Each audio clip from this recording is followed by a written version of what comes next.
Hey AV integrators, we all know programming open architecture DSPs can be a bit monotonous. Dragging and dropping, labeling, wiring, dragging and dropping, labeling, wiring.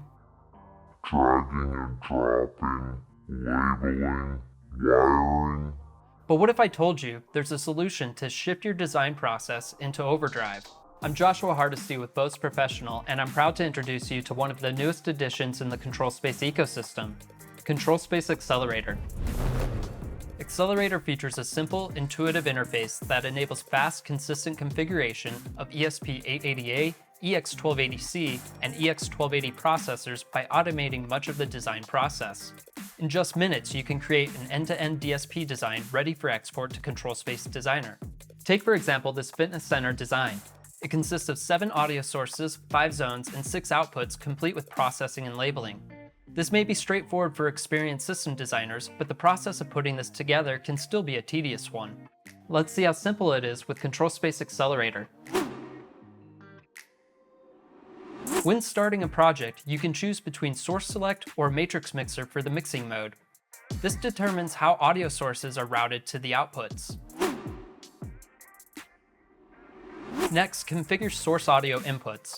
Click the plus symbol to add up to 12 mono or 6 stereo inputs. Double-click on an input label to give it a new name. By default, inputs are assigned a gate, compressor, and a parametric EQ. Other input signal processors include automatic gain control, ducker, and tone EQ. Click into an empty field or on any of the predefined objects to select a different signal processor. A gain block is fixed at the end of the signal chain for each input. The settings of each signal processor can be adjusted in ControlSpace Designer. Another way to speed up your workflow is to use the right-click duplicate option. And if you added an input by mistake, use the right-click delete option. Let's look at configuring zones and outputs. Outputs are grouped into zones. By default, you start with one zone, and you can add more zones by clicking the Add Zones button. Click the plus symbol to add up to 8 outputs across all zones in your design. Update the zone and output labels by double-clicking the respective labels in Accelerator and typing a new name. After adding an output, you'll notice 2 groups of signal processors. The first group is for zone processing, which is applied to all outputs connected to that zone. This is useful when you need to EQ a room. You start with a parametric EQ and 2 empty slots. Other zone signal processors include a gate, a compressor, tone control EQ, variable parametric EQ, dynamic EQ, speaker EQ, delay, feedback suppression, and gain. The second group of signal processors applies to the output and consists of 3 slots. Each output includes a speaker EQ, a limiter, and a delay.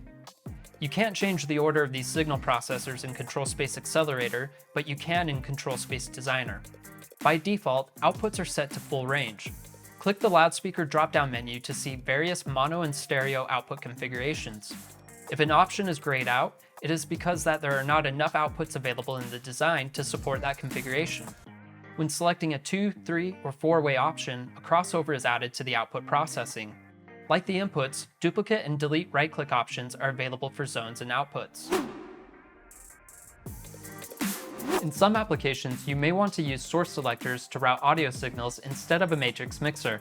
When you choose Source Select as the mixing mode in the beginning of a ControlSpace Accelerator project, you'll see a Design View Source Select switch in the upper right corner.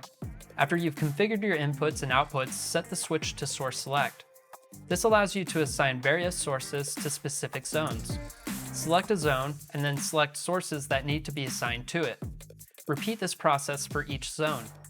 If you add a source to a zone by mistake, hover over the source and click the Remove option.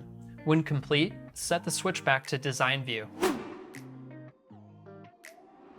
When you have completed the configuration in Accelerator, you are ready to export the design to finish up in ControlSpace Designer. Click on the Export as CSV file button.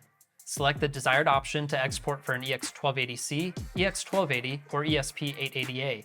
If your design includes 9 or more input signals, you can export only for the EX1280 or EX1280C. The file will be saved with the project name provided at the beginning. Pretty simple, right? Let's take a look at the exported file in ControlSpace Designer. After opening the file, you'll see the input, zone, and output labels are represented across their signal processing chains for each channel. Outputs are parallel wired to the analog and amp link channels.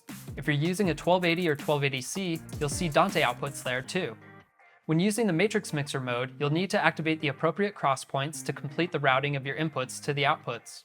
After that, you can complete your design by creating parameter sets, timers, and logic for your processor, or add other Bose professional network devices like PowerShare X amplifiers and digital wall controllers before going online to commission the system. Use ControlSpace Accelerator today to shift your workflow into overdrive, and be sure to look out for more ControlSpace videos. Thanks for watching.